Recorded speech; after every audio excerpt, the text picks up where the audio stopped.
White House seeks to move past Trump/Tillerson friction.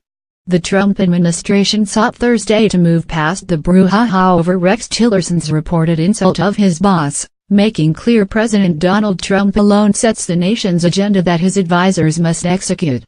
A day after the duo's sometimes difficult relationship burst into public view, the president joined his top diplomat in disputing a report that Tillerson had considered abandoning Trump's cabinet earlier this year. Tillerson never threatened to resign, Trump tweeted, labeling NBC News account as fake news. The former ExxonMobil CEO previously rejected the claim on Wednesday.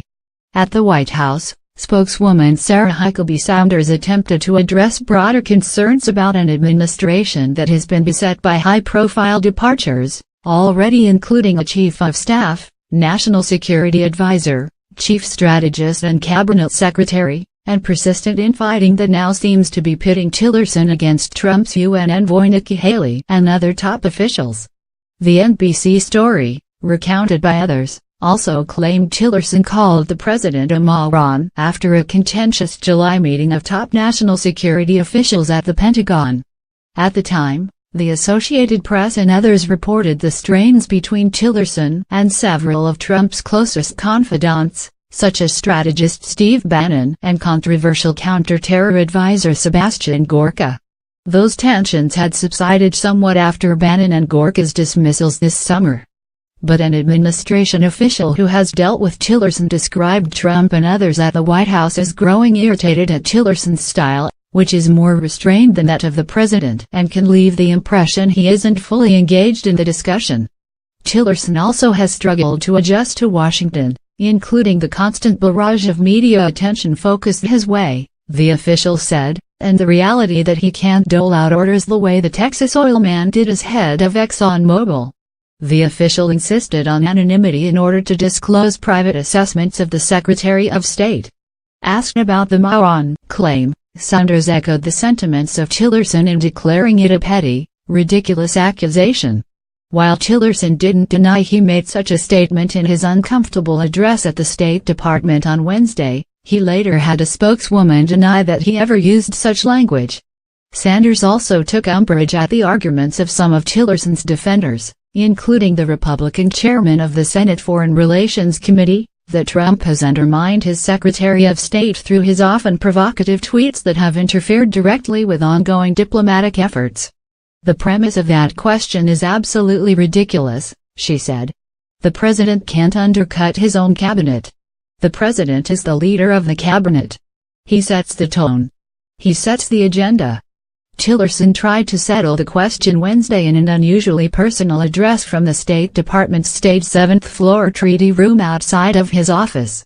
There has never been a consideration in my mind to leave, he declared, without truly putting all questions to bed.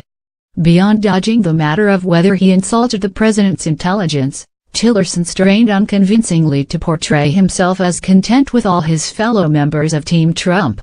He pointedly noted the diplomatic successes of Haley, with whom he has been privately clashing for several months. Still, the exhortation and defense of Trump's America First policy was enough for the president. Traveling in Las Vegas, where he met with medical personnel and others affected by this week's mass shooting, Trump said he had total confidence in Tillerson. Even so, Trump has at times appeared to undercut Tillerson's message on some of America's most sensitive national security challenges, including Iran and North Korea. Last weekend, as Tillerson was engaged in sensitive talks with top Chinese officials to increase economic pressure on Kim Jong-un's nuclear-armed government, Trump said Tillerson was wasting his time by seeking negotiations with Kim. "Save your energy, Rex, we'll do what has to be done," Trump declared.